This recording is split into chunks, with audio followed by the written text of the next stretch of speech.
E era um cavalo extremamente agressivo. O dono da fazenda foi mexer com ele, levou um coice, basicamente chama manotada, é um coice com a mão. E bateu na parede e começou a ter convulsão. E entrei lá pra tirar o cara da cocheira. Foi quando o cavalo catou na minha cara assim e arrancou e jogou de lá. Foi um negócio assim, fiquei com um buraco aqui assim, via a mandíbula inteira, assim, na parte, era cena de terror, assim. A gente via ali até no mercado que existiam 3 cortes basicamente que eram consumidos. Então era a picanha, a fraldinha, a alcatra, a maminha, enfim, e o resto era resto.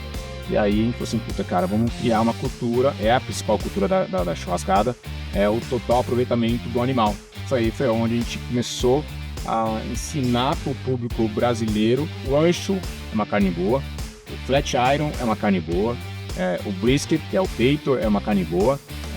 Então a gente não está falando de carne de segunda, a gente está falando de animal de segunda e animal de primeira. O que é mais extremo, domar um touro e um rodeio ou gerenciar um negócio?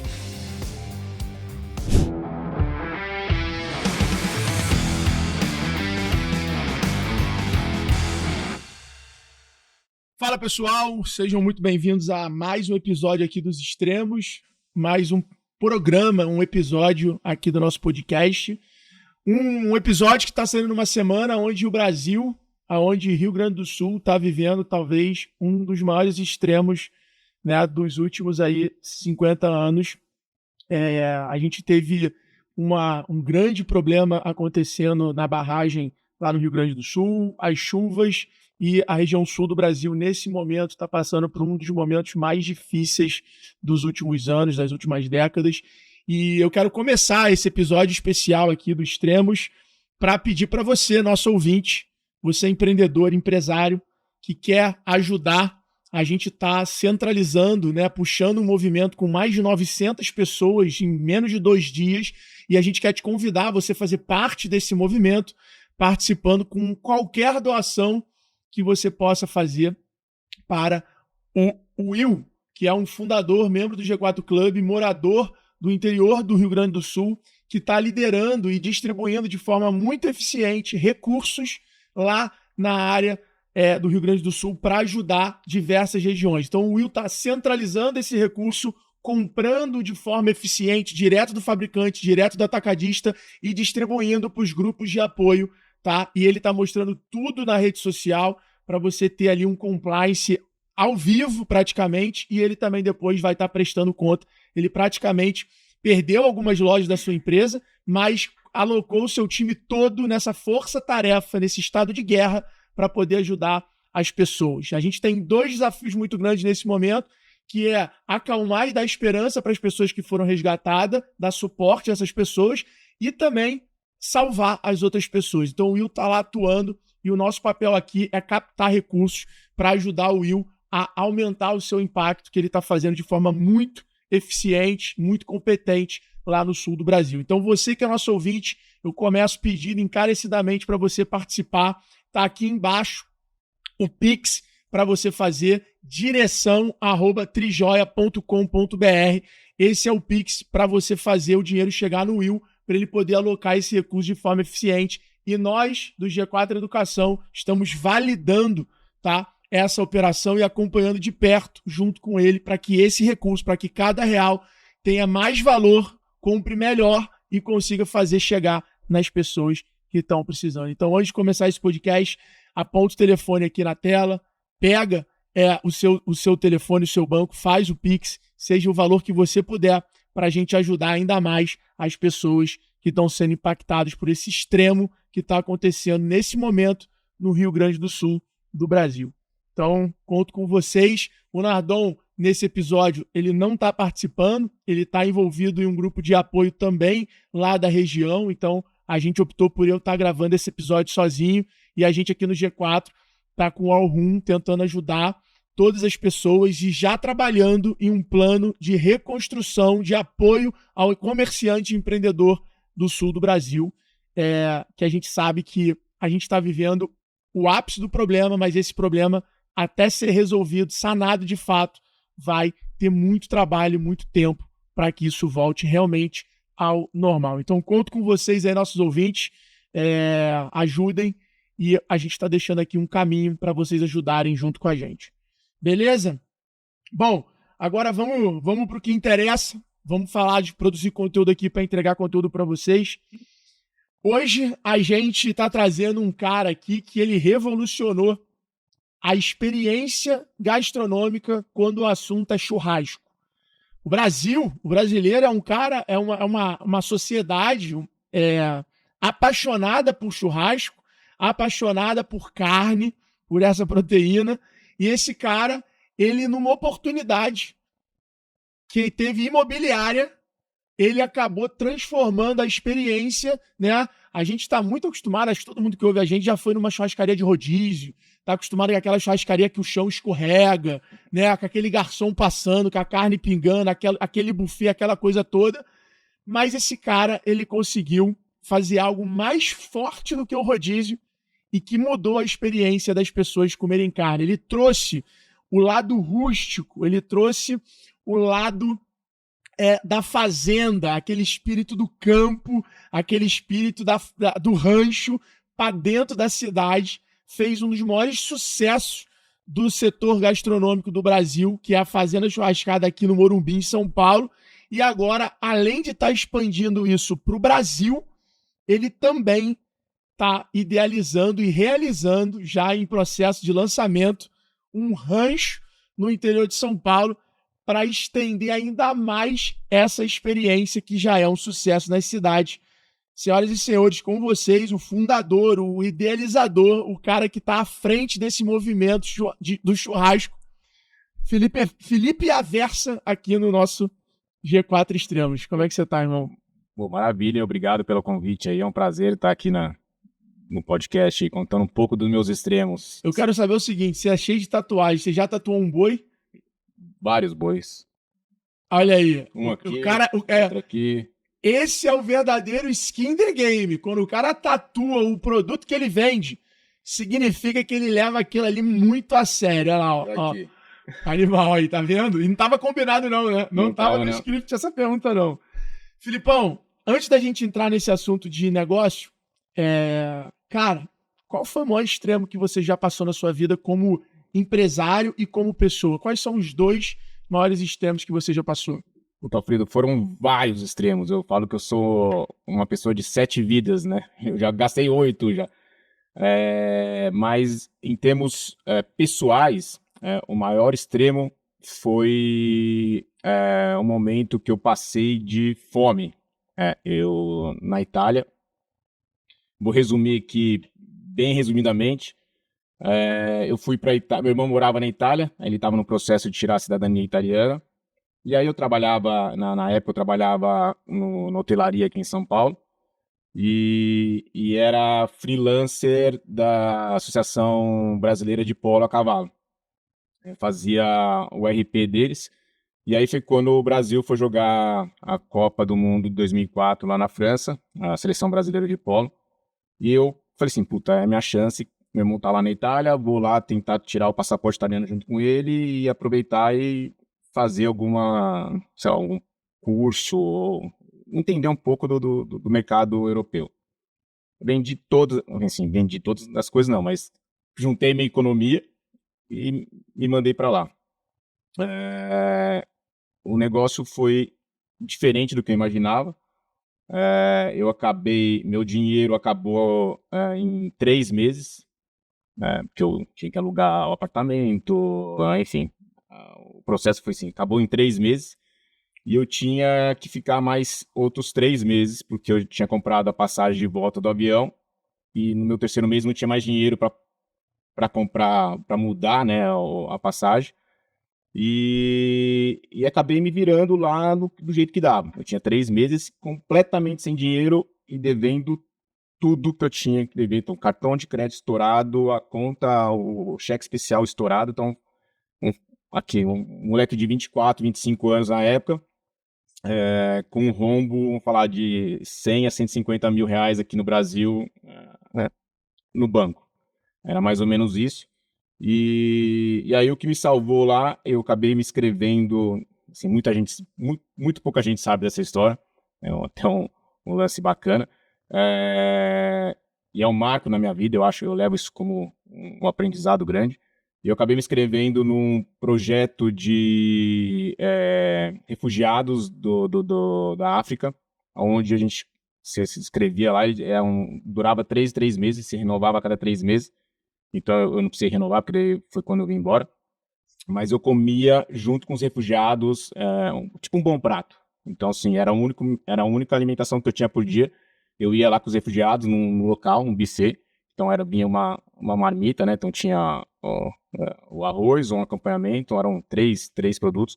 Então eu sobrevivi durante 3 meses dessa situação. Então, assim, eu só não morava na rua porque eu tinha um apartamento já alugado, já pago, já durante os 6 meses. O resto... E aí eu lavava minhas roupas, porque eu tinha um roommate lá, e ele trabalhava na época era uma lavanderia com internet, né? Que na época tinha aquelas lan house. Então a lan house você alugava a lan house e a lavanderia. E aí sobrava, quem ia lá lavar a roupa, sobrava lá, a máquina sobrava um pouquinho de pó, ele guardava e a gente ia lá e lavava as roupas com o que sobrava do pó.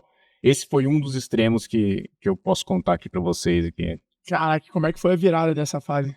Cara, foi justamente assim, eu vim e falei assim, cara, não tenho fundo pra quem acredita. Eu vim aqui, voltei pro Brasil, devendo tudo isso, e eu coloquei na minha cabeça. Falei, cara, em um ano, eu vou sanar minhas contas. E aí eu meti a cara e consegui reverter em um ano.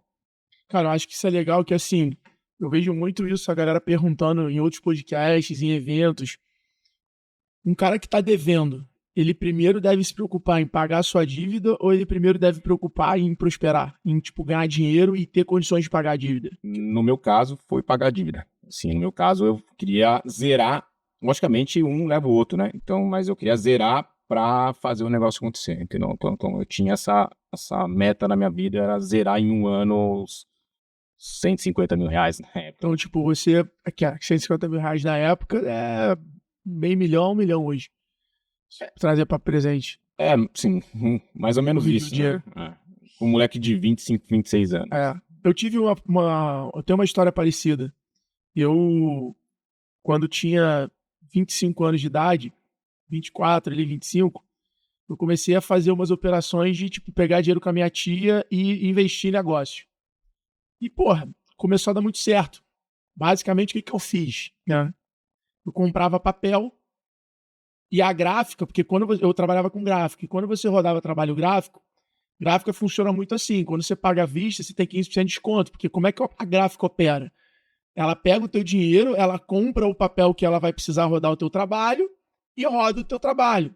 Então, ela compra o papel podendo pagar em 60, 90 dias. Mas se ela chega para a indústria e compra à vista, ela também tem desconto. Então, vai tendo desconto acumulado na cadeia para você antecipar a compra muito grande. E aí, como eu trabalhava em gráfica, eu entendia essa cadeia de como funcionava, eu falava, opa, aqui, se eu antecipar a compra, eu tenho 25% de desconto. Então eu falei, pô, eu vou pegar esse dinheiro, na época a poupança era 0,5%, eu vou pegar esse dinheiro a 2, 3% ao mês e vou ganhar 25%. Porque eu sei que papel de visita, cartão de visita e panfleto 10 por 15 vende pra cacete, eu vou comprar esse papel que eu sei que tem giro e eu conheço os caras que vendem e aí eu consigo fazer a operação financeira. Né? Foi até nessa época eu era prestador de serviço, de fazer site, agência. Então, cara, eu vi uma oportunidade muito grande de ganhar dinheiro com isso, né? Pô, a cada R$ 100.000 eu ganhava R$ 25.000. Para eu ganhar R$ 25.000, eu tinha que atender muito cliente, fazer muita coisa e tal. E aí o que eu fiz, cara, foi essa. Eu peguei 100 mil com a minha tia, peguei 50 mil com a minha tia, peguei 50 mil com o meu técnico de polo na época, Silvio Teles, fui pegando com as pessoas que eu conhecia e fui colocando nessa operação. Só que o que acontece? E aí eu cheguei a pegar R$ 300.000, que na época era como se fosse 1 milhão hoje. Sim. O que, né, 10 anos depois, seria mais ou menos essa ordem de grandeza, 600, 800 mil reais. Quando, o que aconteceu? Um dos caras desse, de gráfica, cara, não rodou a operação. Quando não rodou, eu fiquei com 300 mil para trás. E aí eu tinha que pagar as pessoas o dinheiro e tinha perdido mais 300 mil. Porque quando tu cai numa operação financeira dessa, Cara, na época eu tinha 300 mil emprestado, mas eu já tava botando mais 200, 300 mil meu. E aí quando eu tomei o tombo de 500. E eu falei, agora ferrou. Porque eu também comecei a diversificar comprando Xenon para vender para carro. Então eu comprava no Uruguai Xenon, vendia para carro. Então, cara, comecei ali a fazer dinheiro, a aprender a fazer dinheiro, comprando e vendendo coisa. Só que foi isso. Quando deu problema no Xenon, aí eu tomei uma ré. Deu problema na gráfica, eu tomei uma ré. Porque eu pagava o cara do papel. E aí um dia eu comprei o papel, o cara não entregou, e aí, minha bola de a esteira quebrou. Né? Só que foi isso. Eu lembro de eu em depressão em casa, com 24 para 25 anos, sem saber o que fazer, com 300 mil para trás, com 200 mil de prejuízo e 300 mil de dívida. Só que era mais tranquilo porque era com pessoas. Eu só tive uma dívida com o Santander que eu tinha que pagar 3.600 por mês do empréstimo que eu tinha pego, porque eu estava ganhando tanto dinheiro que eu falei, cara, já não tenho para quem pedir. Quando apareceu um negócio no meu internet bank lá do Santander, você tem um limite pré-aprovado. Eu falei, aí que eu vou pegar esse dinheiro para girar, porra. Vou pagar o banco, na época era 3,99 de juros para girar 25%. Eu vou pegar esse dinheiro.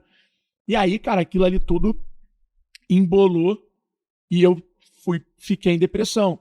E aí, nessa recuperação, por isso que eu tô te perguntando isso, porque é um pouco disso, é você priorizar, cara, ou eu vou pagar, ou eu preciso do dinheiro para crescer, para ter condição de pagar, e aí eu acho que você tem que criar sua regra, né? Sim. Você tem que entender, cara, porque não adianta você só viver para pagar a tua dívida, porque você não vai ter motivação, você não vai ter energia, você não vai se colocar numa posição onde você vai investir em você para você ter condições de pagar aquela dívida. Então, é meio que criar essa forma.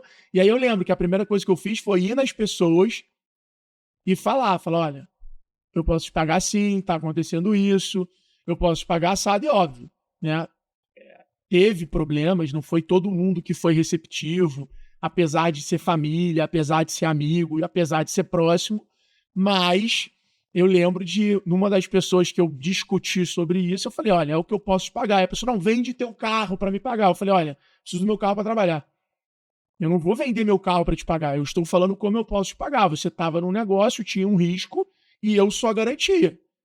Mas eu vou te pagar e eu posso te pagar dessa forma. Eu estou te fazendo a proposta de pagamento. Se eu não honrar a proposta de pagamento, aí você pode me cobrar de eu vender meu carro. Mas você não pode querer me tirar recurso para eu te pagar. Você fez um negócio. Não é diferente. E na época, quando eu voltei ao Brasil, eu comecei a trabalhar como produtor de eventos. E aí eu tava com essa gana de trabalhar e fazer ganhar dinheiro, né? E foi quando eu entrei nessa agência de um amigo meu, na época, e ele viu que eu podia trabalhar 24 horas, que eu queria tapar esse buraco. E com 5 meses ele me convidou para ser sócio da agência, que ele falou assim, vou colocar uma maçãzinha para ele, enfim, para o negócio. E aí eu me tornei sócio da agência depois de 5 meses trabalhando com o cara. E aí foi quando virou para produtor assim, de um desempregado devendo $500.000 para um sócio de uma agência aqui em São Paulo. E aí foi quando eu acabei fazendo toda essa virando, né, toda a minha vida pro lado do empreendedorismo aqui em São Paulo e agência. Agora me conta aqui, quando você vê que essa questão da sua infância, né, da sua criação no agro, na fazenda, se transformou numa oportunidade, e principalmente quando você viu que as pessoas da cidade queriam consumir essa experiência. Sim, o agro nunca... Eu nasci na fazenda, morei na fazenda até meus 18 anos, 18, 19 anos. Tenho isso correndo no sangue, e então até que eu fiz essa tatuagem, depois eu conto para vocês, mas esse aqui é uma tatuagem que fala justamente das minhas raízes, né? Então eu nunca perdi minhas raízes, só mudei as minhas folhas. E sempre fiquei, sim, logicamente, quando vim para São Paulo, eu tinha que me adaptar. Eu até brincava, meus amigos falavam que eu era o Crocodilo Dundee aqui em São Paulo. Então eu tinha que fazer... Tu sempre foi o Shrek, então, sempre foi o cara rústico, bruto. Sim. Bem isso. E aí, mas isso sempre ficou no meu sangue. Então, assim, eu fazia acontecer. Então, hoje minha empresa, uma que é a minha holding, faz os eventos em Trancoso, para Punta, enfim, tal. Mas o que eu gosto mesmo é o agro, tá no meu sangue isso. E aí, quando é, em 2014 a gente começou a fazer uma pesquisa de mercado para entender qual seria a tendência, né, do consumidor, ou o que o nosso público gostaria de ter ali como entretenimento. E aí foi quando a gente descobriu o lance do entretenimento com a gastronomia. E aí, pesquisando, a gente chegou num evento de churrasco. Não existia um evento de churrasco no Brasil, existia costelada, essas coisas lá no sul, no centro-oeste e tal, mas não existia um evento completo, uma forma diferente, tá? Com um aproveitamento total do animal, vamos falar assim. E aí, enfim, com meus outros dois sócios, a gente chegou num determinado momento, a gente descobriu um evento nos Estados Unidos, falou, cara, é isso, vamos trazer isso pro Brasil, fazer de um jeito abrasileirado, né? Sem pretensão, sem pretensão nenhuma, assim, fazer um negócio realmente uma cultura, e o negócio virou vamos falar, uma religião. Então, a churrascada, ele fala que hoje a gente não tem fã, a gente tem meio que uma religião, uma seita. Animal. E, cara, vou pegar isso que você falou. Qual a diferença do churrasco americano pro churrasco brasileiro? O churrasco americano, eles fazem muito mais o defumado, né? Então, eles usam aquele equipamento que é o pit de defumação, uma coisa mais adocicada, com muito molho e tal. Já o churrasco brasileiro veio um pouco da cultura portenha, né? Do gaúcho, do uruguaio, que é mais na brasa, mais na lenha, mais no carvão, enfim, grelhado, né? E tem um pouco do assado, que é o assado dos costelão, assim, né? Então, Boa. E você já morou nos Estados Unidos, né? morei nos Estados Unidos. E trabalhou com fazenda lá. Como é que foi isso? Isso foi um outro extremo meu. Eu com uns tios meus, são grandes produtores do agro. Eu tinha 17 anos na época e morava com eles no interior de São Paulo. E aí eles fizeram uma proposta para mim. Falaram, Felipe, a gente vai te mandar para um estágio de agronomia lá nos Estados Unidos, para você pesquisar sobre como que está sendo a mecanização dos grãos, então, porque eles eram produtores de soja, são produtores de soja no Maranhão. Então, para você ir lá entender como que é o Corn Belt, o que eles estão fazendo, para trazer um pouco para a gente aqui e a gente conseguir replicar, e você vai trabalhar com a gente lá no Maranhão e conseguir replicar um pouco disso. Só que era um estágio, assim, eles me inscreviam, e aí eu chegava lá numa fazenda XPTO, não tinha como escolher, olha, é que nem fazer um intercâmbio hoje educacional, esses intercâmbios, você vai para os Estados Unidos, você não consegue escolher a família, eles são um sorteio e você acaba caindo numa família. E aí eu fui para os Estados Unidos, eu acabei caindo numa fazenda de gado no Wisconsin, tipo, nada a ver do que eu queria aprender. Mas eu não podia desistir. Então, porque assim, aí era um estágio de um ano. Aí você tinha 6 meses nessa fazenda sorteada. E aí depois, nos outros 6 meses, aí sim eu ia para uma fazenda. Aí sim, ia para onde eu ia querer me especializar. Ou seja, você viveu Yellowstone. Vivi o Yellowstone. Só que com 17 anos, numa fazenda de gado, quem mexe com gado de leite sabe o que eu tô falando. Então, você tem ordenhas, são 3 ordenhas diárias. E lá nos Estados Unidos, ao contrário do Brasil, que você tem diversos funcionários da fazenda, lá não, é o dono da fazenda, o filho e mais um, e para tocar a fazenda inteira. E aí eu trabalhava das 6 da manhã às 11 da noite, puta, sem dia de folga, porque a ordenha é igual o hospital, todo dia, de domingo a domingo. E ralava. E foi um marco na minha vida que eu aprendi a não ter medo de trabalhar. Então, assim, falei, cara, essa frase é boa. E ralei durante 6 meses nessa fazenda. E aí eu falei, cara, não dá. 6 meses é meu limite aqui. Eu tenho que ir para Precisa perder grão. E aí eu fui para uma outra fazenda. Aí sim eu fui para uma fazenda no Corn Belt, ali na região de Indiana. Só que, para minha sorte, eu sempre fui apaixonado por cavalo, sempre mexi com cavalo. Para minha sorte, esse fazendeiro era produtor de grãos e criador de corte de milha. E aí, logicamente, quando ele me colocou lá, eu optei por ficar para os cavalos, né? Que era uma menos difícil, vamos falar. E trabalhei durante outros 6 meses, e aí eu tinha uma opção de extensão. Eu só não optei por essa extensão porque eu levei uma mordida num cavalo. Ele arrancou um terço da minha face direita, de um garanhão. E aí eu tive que voltar enfim, eu fiz a cirurgia lá e tal, e aí eu meio que daí acabei brigando. E aí eu voltei Como pro é que foi Brasil. essa parada, pô? Tu tava cuidando dele? Lá eles eram criadores de cavalo de conformação. Conformação, basicamente, é um cavalo que só serve para beleza. Então, vamos falar, a perfeição. É o cavalo perfeito na forma, na cabeça, enfim. Só que são Mas cavalos... ninguém monta. Ninguém monta. Então, são cavalos que vivem encocheirado. E o cara é como se fosse um presidiário. Ele fica louco. E era um cavalo extremamente agressivo.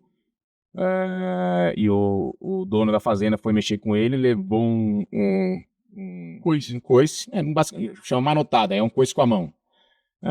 E bateu na parede e começou a ter convulsão. E entrei lá pra tirar o cara da cocheira. Foi quando o cavalo catou na minha cara assim, me arrancou e me jogou de lá. Foi um negócio assim, fiquei com um buraco aqui assim, via a mandíbula inteira, assim, na parte, assim, era cena de terror, assim, eu falava assim. E eu com 18 anos na época, né, já tinha feito 18 anos, falei, eu vou virar um Shrek, né? Não tem nem marca. Até eu fiz 3 cirurgias plásticas, enfim, então. E aí eu voltei pro Brasil, revoltado. 18 anos, falei, cara, ninguém me segura mais, não quero nem saber de agro, não quero saber de porcaria nenhuma. E aí foi quando eu me aventurei no rodeio. Como assim, rodeio? O cara é bruto mesmo, hein? O cara é bruto, rústico e bruto mesmo. Aí ele voltou puto e se jogou no rodeio, que é mais perigoso que isso. Fui testar meus extremos. Então, assim, falei, até onde eu Mas tu já tinha feito rodeio alguma vez na vida? Não, eu montava nos bezerros na fazenda, tal, de brincadeira. E aí foi quando entrei no rodeio justamente para testar os meus limites. Então, assim, até onde eu duro, até onde eu consigo enfrentar quem é o Felipe. Se é o Felipe, até onde vai. E aí eu meti a cara e fui. Mas aí tu fez algum treino? Não, assim, logicamente treinava nas fazendas. Tem vamos falar, os criadores de touro de rodeio, né, que a gente chama de tropeiro. Aí eu treinava lá, logicamente aí eu vim para São Paulo, foi quando eu comecei a trabalhar na hotelaria, que era a única coisa que eu sabia fazer, porque eu não tinha estudado, que era basicamente falar o inglês que eu tinha como skill, né, e aí nessa época a hotelaria era sedenta por quem sabia falar inglês. Sim, e aí eu comecei a trabalhar no hotel, e aí eu trabalhava no hotel, eu juntava minhas folgas, que basicamente a folga do hotel, eram sexta, sábado, domingo, que era aqui em São Paulo, onde é a menor ocupação, porque ser uma cidade business, né? Aí eu juntava as minhas folgas, que eu tinha direito a uma folga por semana, então eu fazia eu quero trabalhar 2 semanas seguidas, eu junto uma folga e eu ia para os rodeios. E aí eu escapava e ia escondido da minha família, que a minha família odiava que eu montava em rodeio, porque era um negócio extremamente perigoso, né? E qual foi o rodeio mais louco que você já foi? Cara, o rodeio mais... Eu montei em Barretos durante 2 Mentira, anos. tu montou Barretos? Montei Barretos. Loucura. Loucura. Torcida tipo Morumbi, Maracanã lotado, na adrenalina. Como é que é o nome do cara do cavalo? Como é que é o nome de vocês, tipo, do atleta? Peão de rodeio. Peão. Né? O peão é tipo o jogador de futebol. Sim. Pode nem andar na rua, tirar foto. Aqui no Brasil nem tanto, mas lá fora, lá eu já nos fui, Estados Unidos, bizarro. Nos Estados Unidos, o cara é estrela. É tudo, né? Se você é atleta, sim, o cara respeita a tua habilidade. E é isso, eu acabei me tornando viciado em adrenalina. Adrenalina é um negócio que realmente vicia. E eu falei, cara, eu não conseguia me desvincular do rodeio por conta dessa adrenalina. Tu ainda dá os rolezinhos? Não tenho mais idade nem físico pra isso. Caralho, rodeio. E aí, o negócio é extremo. É extremo, posso falar que o negócio é extremo mesmo. E aí, machuquei em 2002, me machuquei num rodeio. E aí foi quando, na época, eu tava namorando. Qual é o maior risco do rodeio, assim, que tu acha? Quebrar costela? Cara, o maior risco é morrer, porque você cai do touro, o touro te pisa, te perfura todos os órgãos, e eu já tive vários amigos mortos sendo pisoteado, levando chifrada, enfim. Eu não quebrei todo, já quebrei costela, levei chifrado na costela, quebrei costela, quebrei aqui, nesse lado aqui, não dá pra ver a cicatriz, mas o boi pisou aqui, partiu meu braço, joelho, foi quando eu fiquei 6 meses sem pisar no chão, então o negócio é bruto. Cacete, essa aí me pegou, hein? Essa aí o cara é mais o cara é um Rusco 4.0 mesmo. Galera, você que tá ouvindo a gente aqui, não esquece de deixar a avaliação de 5 estrelas. É super rapidinho você deixar aqui, salvar o nosso podcast, compartilhar também nas redes sociais, seguir lá o G4 Podcast no Instagram, que tem vários cortes super bacana. Deixar seu comentário, tá? Assinar aí o nosso Spotify para você receber aí vários episódios novos, diferentes, para você estar por dentro de tudo. Cara, quais são os maiores desafios de participar de rodeio? Tem alguma curiosidade que você acha que o telespectador ele não entende? O nível de seriedade ou o tamanho, a movimentação financeira de um rodeio, o prêmio de um rodeio? Conta pra gente alguma curiosidade dessa fase da tua vida aí. Na época, o rodeio era muito mais uma festa do que propriamente um esporte. Hoje se tornou um esporte profissional, né? Hoje o cara virou um atleta. Mas na época, quem montava em rodeio? Montava em rodeio aquele cara que não tinha nada a perder, vamos falar o peão que não tinha nada a perder, e ele se arriscava a vida dele para ganhar um automóvel, uma moto, que na época as premiações eram automóvel, moto, carro, caminhonete, enfim, dependendo do nível do rodeio. E hoje se tornou um esporte profissional. Tanto é que nos Estados Unidos, hoje, quem domina são os brasileiros. E o prêmio lá nos Estados Unidos quem é o vencedor do circuito, né, no final, ele acaba ganhando $1 milhão. Então, a coisa é bem séria. E, logicamente, o maior desafio é a sua vida, porque você está lidando ali com um animal irracional, extremamente perigoso, pesando 1 tonelada contra você que tem média de 70, 80 quilos. Então, o negócio é muito, muito louco. E pra gente fechar esse tema do rodeio, me fala o seguinte, qual foi a situação mais desafiadora que você passou em cima de um touro e o que isso tem relação com o negócio? Tenta lembrar desse momento. Não, eu tenho um episódio que, na época, no rodeio, como eu falei, não era profissional, era uma coisa de um evento. Então você tinha que ter convite, você era convidado pela organização, ou pela comissão organizadora do rodeio. Então, logicamente, os caras convidavam quem eram os melhores peões da época. Só que tinham vários peões, porque o que acontece? O rodeio o tropeiro, é um cara que cria touro de rodeio. E aí o peão vai no rodeio e tem um sorteio e você não sabe qual é o touro. Você acaba sabendo qual é o touro que você vai montar na hora. Então, E aí, logicamente, em alguns rodeios, o cara cai com touros extremamente perigosos, que a gente fala do touro ruim, né, ou do boi ruim. E eu ia para alguns rodeios que eu não tinha convite, eu ficava esperando alguém refugar o touro para eu conseguir montar. E aí teve uma cidade onde era um rodeio bem bacana.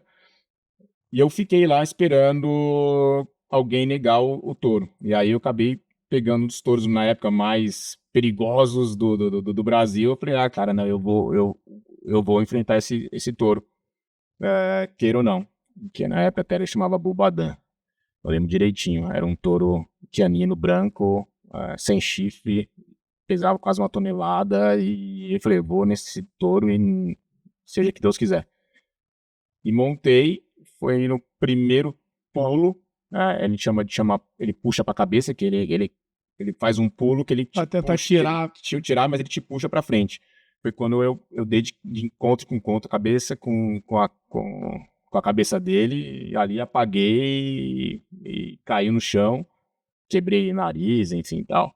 Mas é isso, o que eu levo do rodeio para a vida? É não ter medo de desafios. Então, não ter medo de nada, enfrentar, vai. Vai com medo mesmo. Vai e faz. Não dá para estar no desafio com medo, né? Então, o medo ele tem que ser... Ele é natural. Ele tem que ir até você. Eu acho que é até bom, né, ter o medo, porque o medo é onde te funciona querer fazer acontecer. Boa. Cara, a gente tá puxando uma bandeira no Brasil, a cada 4 minutos. O Brasil é um país muito empreendedor, tem se tornado isso cada vez mais na última década. Só que as pessoas elas empreendem por necessidade, na maioria das vezes no Brasil, ou por oportunidade que aparece ali, elas acabam pegando. Elas não se preparam para ser empreendedoras. Não ensina no colégio, não tem na formação. Então, é meio que por instinto. O Brasil é empreendedor por instinto. E a cada minuto, 4 empresas fecham no Brasil. O que faz a nossa espécie empreendedora ser uma espécie em extinção, né? Porque por mais que a gente tente, a probabilidade é que a gente seja extinto. Sim. Eu queria te perguntar, como empreendedor, como empresário, o que você já fez, o que você faz, o que você já precisou fazer para que você se tornasse um empreendedor vivo e não entrasse nessa estatística da extinção? Cara, Três pontos, vai. Cara, primeiro é acreditar. Acreditar sempre, por mais que, puta, não, isso não vai dar certo, mas sempre acreditar, sempre ter aquela última luz no fim do túnel. O segundo que eu falo é verdade, então ter verdade no seu negócio, não querer falar assim, putz, agora a modinha é tal, mas que adianta a modinha ser tal se não é aquilo que você acredita como verdade, então tem o seu propósito ali, então tudo que eu faço, até tudo que eu fiz até hoje, eu tinha um propósito, eu tinha uma verdade por trás, eu acreditava naquilo, que eu acho que era um negócio bacana pro consumidor, ou tinha uma experiência para entregar ali algo diferente. E terceiro, cair para dentro, cara. O que eu faço, eu caio para dentro e coloco a mão na massa. Não sou aquele de ficar sentado na poltrona e ficar mandando, puta, olha, o Zezinho vai lá e faz acontecer. Não, eu caio para dentro e coloco a cara mesmo. Boa. Agora, turma, vamos para o nosso segundo bloco aqui, falar sobre o case churrascada. E para começar, eu queria te perguntar sobre essa tropicalização da ideia, que eu acho que a churrascada, na verdade, ela antes de se tornar um restaurante, ela é um evento. Sim. E aí do sucesso do evento, você vê uma possibilidade de tornar aquilo um lugar fixo, né? E muitas pessoas criam negócios tropicalizando ideias ou comportamentos estrangeiros, né, gringos, aqui no Brasil. E você falou que a de vocês foi um pouco isso, de Sim. olhar para um produto americano, de um evento americano e tropicalizar. Eu queria começar falando sobre essa tropicalização de negócio. Quais são os pensamentos, ideias, fatores a serem estudados, levados em consideração para se tropicalizar uma ideia? Primeiro, pesquisa, né? Entender o comportamento do consumidor aqui no Brasil. Então, antes de tropicalizar a churrascada, a gente sabia que o churrasco era uma paixão nacional e por outro lado, era algo diferente do que acontece lá nos Estados Unidos, né? Então, o brasileiro curte o churrasco de parrilha ou churrasqueira, enfim, na grelha. Então, a gente buscou fazer algo para a experiência para o brasileiro. Então, que esse evento que a gente buscou lá, eu posso até falar o nome, chama Mitopia ou Mitopia, ele é basicamente em cima de defumados. E aí, quando a gente trouxe para o Brasil, a gente via ali até no mercado que existiam 3 cortes, basicamente, que eram consumidos. Então, era a picanha, a fraldinha, a alcatra, a maminha, enfim, e o resto era resto. E aí a gente falou assim, puta, cara, vamos criar uma cultura que foi a principal cultura a principal cultura da churrascada, é o total aproveitamento do animal. Foi onde a gente começou a ensinar para o público brasileiro que o ancho é uma carne boa, o flat iron é uma carne boa, o brisket, que é o peito, é uma carne boa. Então, a gente não está falando de carnes de segunda, a gente está falando de animal de segunda e animal de primeira. E aí foi onde inseriu essa cultura brasileira. Então, hoje você vai em vários restaurantes e come flat iron, você paga tão caro quanto a picanha. E aí, isso foi bacana porque o produtor também deixou de criar o animal de commodity. E ele acabou criando um animal de primeira qualidade. Então, hoje você consegue ver em vários produtores ou no frigorífico. E o Brasil é uma referência nisso, né? Sim. Cara, em criação de Hoje é um dos maiores criadores de animais de primeira qualidade. Então, aí entrou a raça Angus, aí você começa a aperfeiçoar. E existe uma diferença muito grande no boi japonês, que o Japão é muito famoso. Isso, é o Wagyu. Existe porque é um boi cuidado ali com uma ração específica, massagem, muitas vezes até falam que ele dá um saquê pro animal, enfim. É uma carne extremamente macia porque é um boi que ele não vive, ele vive, vamos falar, ele vive confinado. pendurado? Como é que é esse lance? Não, ele vive confinado. Para não desenvolver músculo? Exatamente. Ele não fica meio que pendurado para não desenvolver músculo? Aí tem vários tipos de criação, mas é um animal que fica ali. A ideia dele é não desenvolver músculo. A ideia é deixar o músculo. Quanto menos. A gordura entremear na carne, né? Então, aí quanto mais gordura entremeada, maior é o nível de marmoreio, e maior é o sabor, e maior é a maciez. Olha aí, extremos também é cultura, que você aprende a fazer um churrasco melhor, comprar carnes melhores. Cara, muito bom. E conta aí, como é que de um evento, que o G4 tem uma história parecida, né? Sim. A gente começou com uma imersão, com um evento de 2 dias, e aí a gente viu a oportunidade e o mercado, a demanda para se tornar uma empresa. Acho que primeiro para tornar um negócio e depois para se tornar uma empresa. Como é que isso aconteceu? Conta essa história da churrascada aqui pra gente. A churrascada nasceu... Quando foi o evento? E aí, como é que surgiu a ideia? Foi durante o evento? Foi depois numa reunião?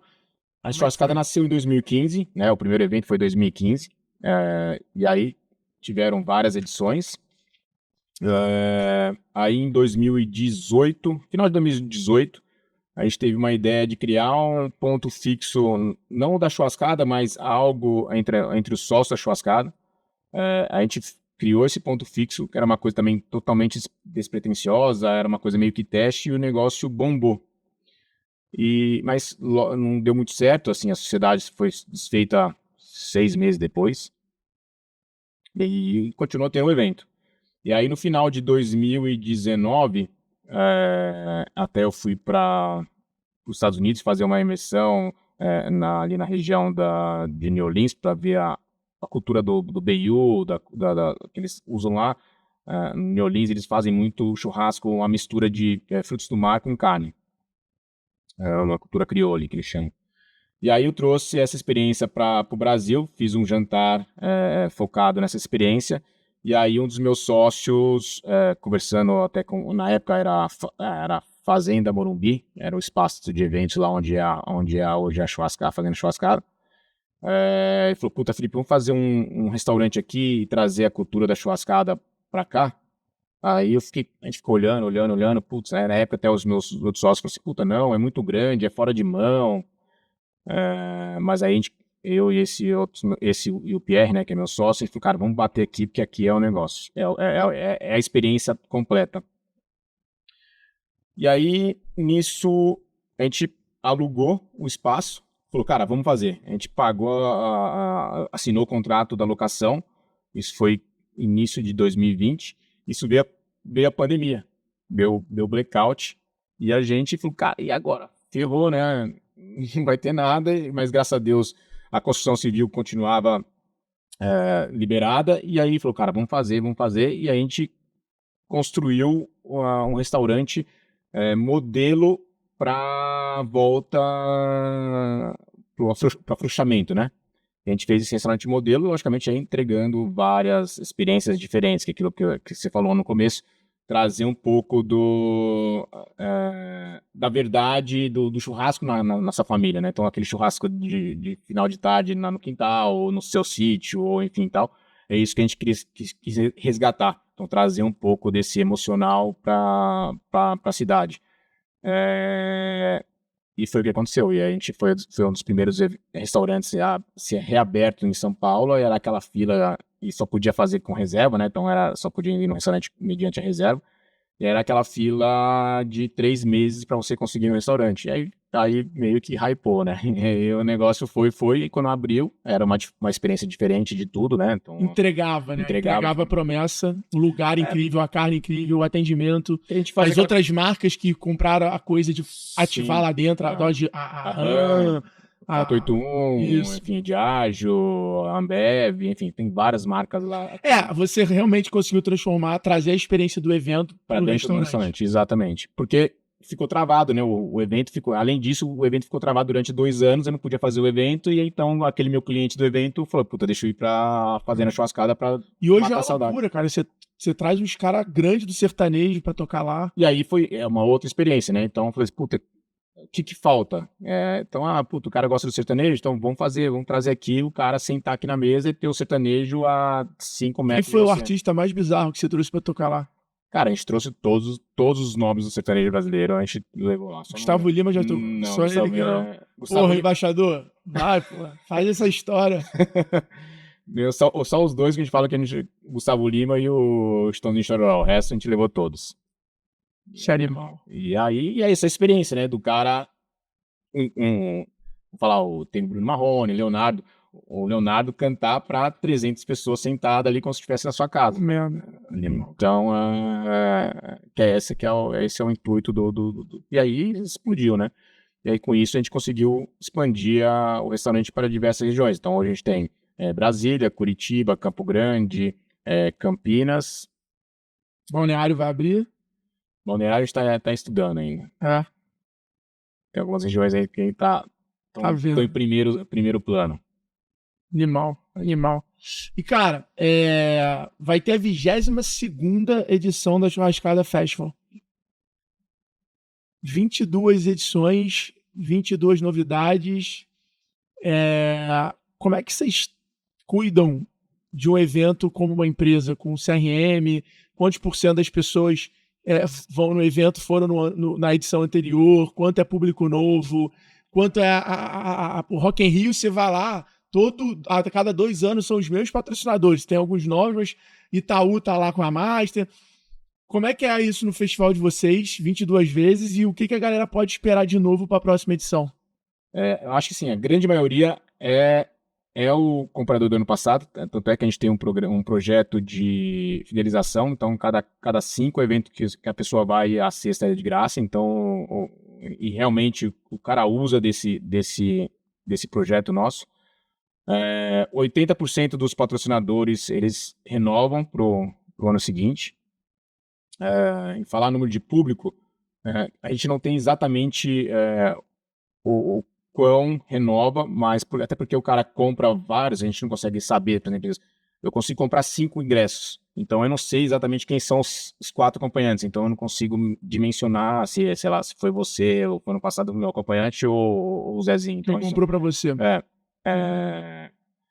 Então, mas a grande maioria é a recompra, tanto é que a gente esgota o convite, esse ano a gente acabou vendendo aí 5 mil convites em um dia. Então, assim, a gente esgota, o negócio é tão...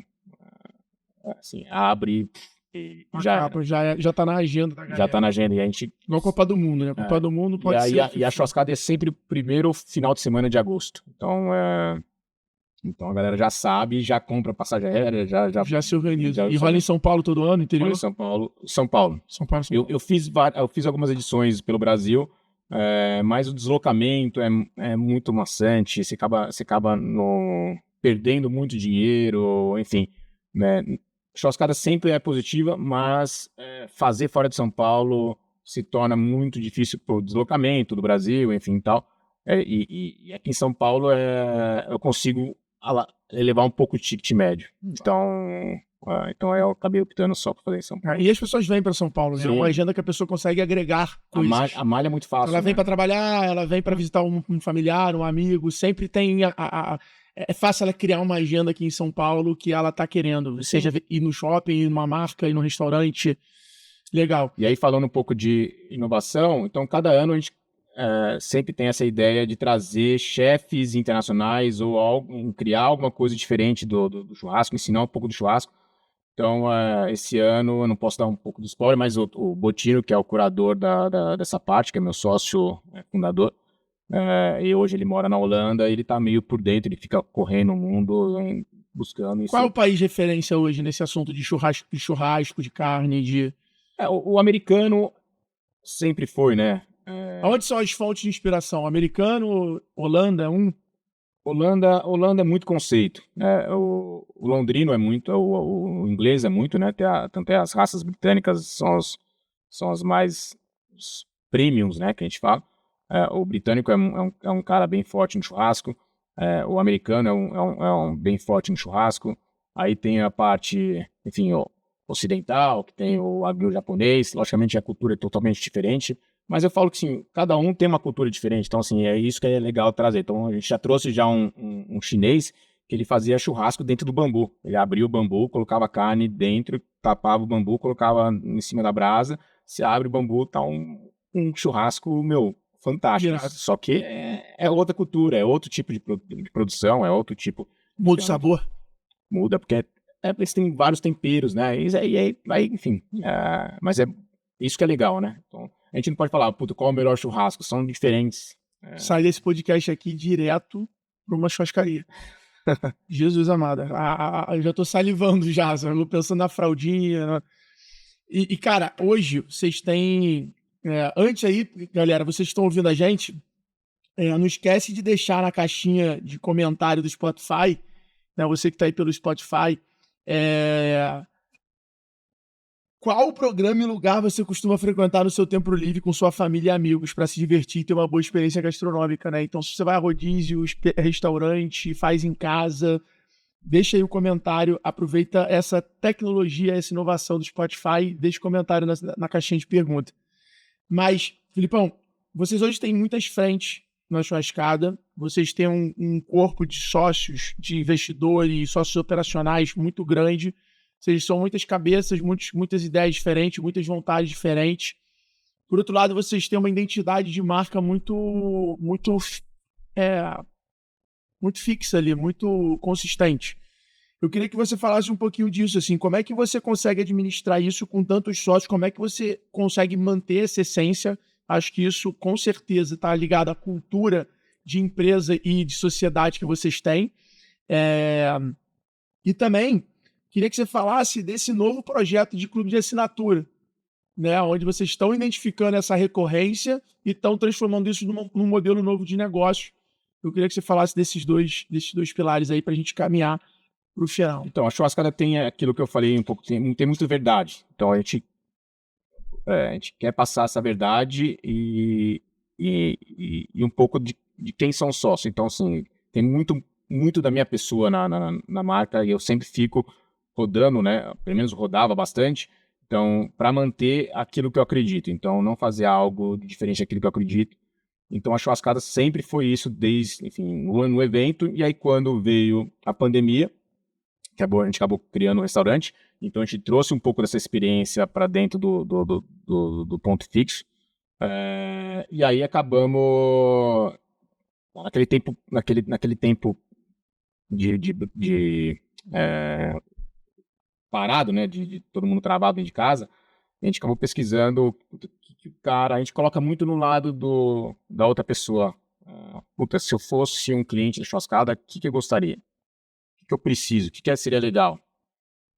E aí foi onde a gente surgiu essas diversas frentes. Então, tem a parte do clube de assinatura, tem a parte da carreta, que, né, a gente fez uma carreta, pegou uma RAM com uma carreta de cavalo, a gente transformou numa churrascaria e roda o mundo para onde a gente não consegue levar fazendo a churrascada. Então, a gente roda o Brasil inteiro. Então, ano passado a gente rodou mais de 70 mil quilômetros com ela, levando a churrascada para lugares no interior de todos os estados. Então, ele rodou do sul até o norte.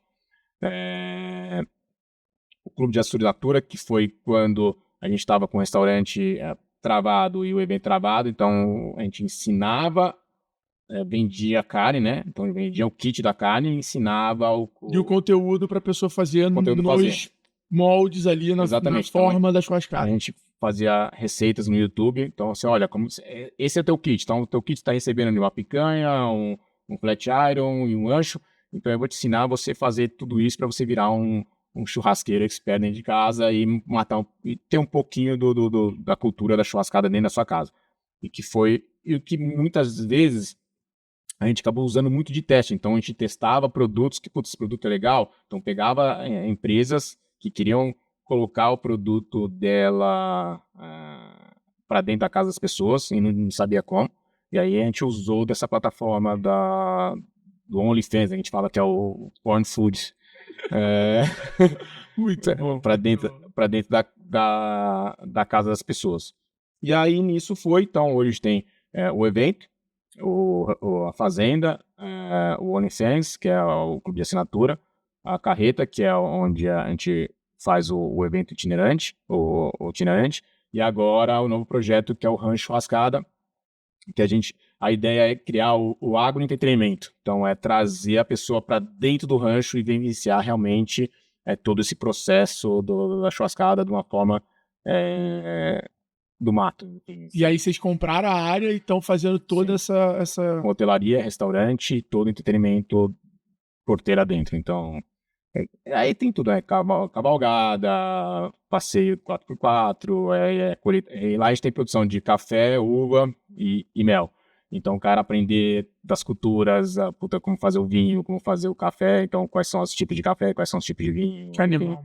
E trazer essa cultura do agro para dentro. E a estrutura vai ter quantas pessoas ali por... Quantos quartos vai ter o... São 10 cabanas com 2 suítes cada. Então cabe até 4 pessoas em cada suíte. Então a gente deve inaugurar agora, daqui 2 semanas já tá tudo... O restaurante já tá operando. Já tá funcionando. E a galera viaja pra lá. Viaja. Tá 2 horas de São Paulo, então 1 hora de Viracopos, 1 hora de Campinas, então é muito pertinho, que é pista dupla daqui lá, então vira um programa. Vira um programa. E ali tem muito condomínio por ali, né? Sim, e agora tá crescendo muito, é uma região que tá crescendo com vinho, então tem 32 vinícolas em formação ali, vai virar fizeram um polo de vinho, né? Tá tendo incentivo. Vai virar a Toscana brasileira. Tem um incentivo rolando. Então é bem bacana. Animal, Filipão, animal. É isso, galera. Do rodeio pro churrasco, do churrasco para esse fenômeno do empreendedorismo. Você que me segue lá no Instagram já viu eu postando várias vezes o case da churrascada, porque realmente os caras construíram uma marca forte, produzem conteúdo, têm consistência, foco em fidelização do cliente. E isso, no final do dia, é a equação para ter um negócio de sucesso.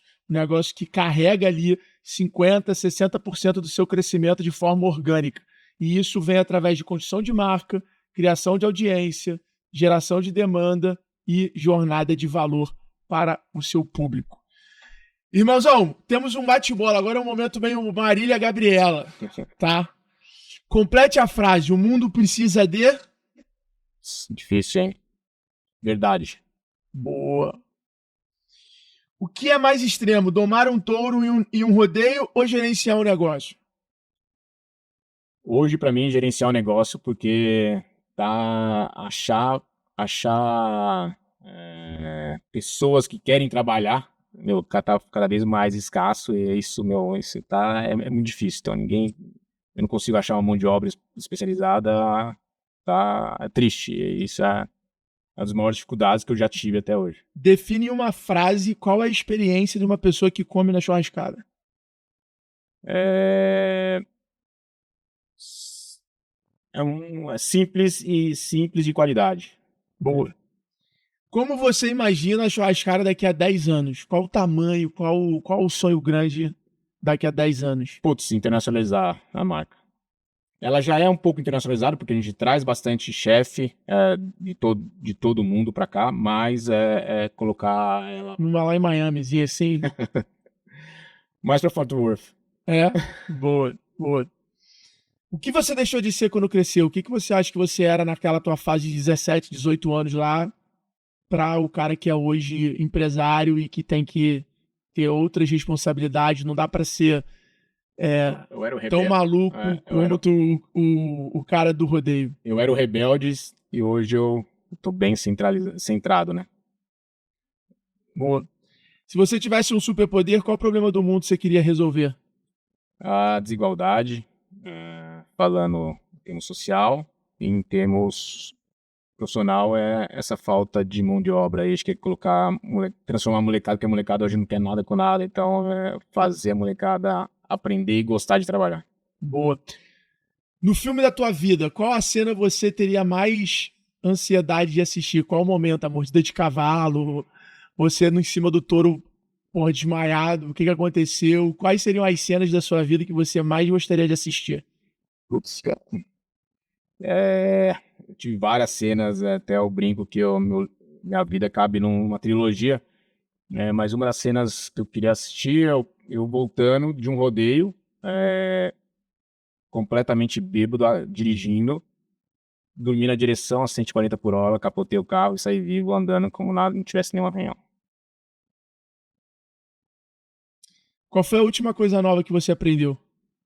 A última coisa nova que eu aprendi é que a melhor coisa, que foi um dos motivos que hoje eu tô operando o Rancho Churrascada, tá? Então eu pedi para os meus sócios, né, da agência, falei, cara, eu quero ir pro Rancho Churrascada e operar o Rancho Churrascada. E eu aprendi que viver do lado da família, para mim, é a melhor coisa que tem. Porque eu não conseguia ver o meu filho crescer. Então eu trabalhava muito, eu era um cara muito workaholic, e eu não via meu filho crescer. E aí, agora que eu mudei pro rancho, eu participo da vida dele, então isso para mim foi um aprendizado gigantesco. E o que eu levo pra vida umas coisas mais bacanas é presenciar a vida, o crescimento, ensinar, deixar o celular de lado e viver a vida. Animal. Cara, qual foi o dia mais feliz da sua vida? O nascimento do meu filho, E o dia mais triste? a morte do meu avô. Boa. Senhoras e senhores, Felipe Aversa, fundador e o cara por trás ali desse fenômeno brasileiro que é a churrascada, que está transformando a forma da gente consumir e se apaixonar por essa cultura do churrasco, que é uma cultura que o brasileiro ama, o brasileiro adora, que foi até tema político, né? Foi até gancho político nas últimas eleições. Filipão, qual é o teu Instagram? Qual é o Instagram da churrascada pra galera seguir? Quer deixar alguma mensagem final? Meu Instagram é Felipe Aversa, rancho.churrascada e churrascada, tudo junto. Então, Tamo junto. é isso. Não esqueçam que esse episódio, especialmente, está promovendo, eu vou botar aqui embaixo para vocês o Pix, né, do Will, que é um membro do clube que está ajudando aí a captar recursos e distribuir de forma eficiente. E a gente está acompanhando e promovendo, já são mais de 1,3 milhões de reais em 72 horas arrecadados e distribuídos de forma eficiente, tá? Para ajudar as pessoas do Rio Grande do Sul aí da tragédia que está acontecendo no Rio Grande do Sul nesse momento. E a gente conta com a participação de vocês, nossos ouvintes aqui do Extremo, porque realmente é uma extremidade e a gente precisa estar unido para ajudar e tá só no começo. A gente ainda tem muito o que fazer para ajudar a situação. Então tá aqui o Pix, direção@trijoia.com.br. Esse é um movimento que já tem mais de 900 pessoas e nós do G4 Educação estamos de perto, ajudando, apoiando e arrecadando junto para esse movimento. Então, conto com vocês aí que são nossos ouvintes, qualquer valor que você possa doar, tá? Que é super importante você tá do lado certo nesse momento, ajudando essa população. Tamo junto, até o próximo episódio. Fica no ar mais um Extremos, o podcast que faz parte do G4 Podcast. Valeu!